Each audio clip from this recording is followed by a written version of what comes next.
सुंदरू तासे पितांबरू लावण्य मनोहरू देखी आला की मन आपलं प्रसन्न.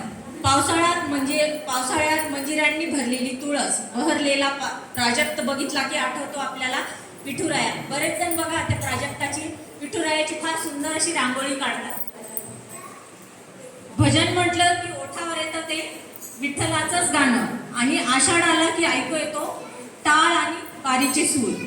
विठ्ठलाची जादू गरज होत जाते आणि वाटतो तो राजस सुकुमार मदनाचा पुतळा आपल्याला साथ घालतोय आणि म्हणतोय चला प्रपंचाकडून परमार्थाकडे.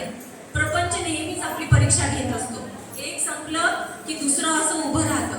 पण विठुरायाच्या दर्शनाला गेलं किंवा त्यांचं एखादं भजन ऐकलं की तो क्षण डोळ्यात साठवून म्हणावसे वाटते.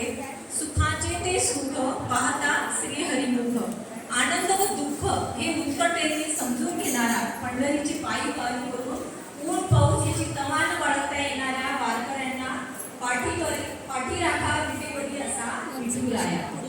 पाण्याने भरलेले कृष्णमेघ जसे जलवर्षाने धरणीला संजीवनी देतात, तसा निळसर रंग धारण केलेला हा विठ्ठल सभोवतालचा सगळ्यात सुंदर गोष्टींना असा आपला संजीवन देतो. म्हणून साऱ्या सुंदर गोष्टीत सामावला आहे तो विठ्ठल.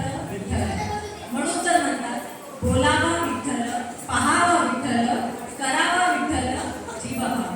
आता आपण सर्वात प्रथम भजनाची सुरुवात करूया आणि विठ्ठलाच्या नामस्मरणाला आपण सुरुवात करूया.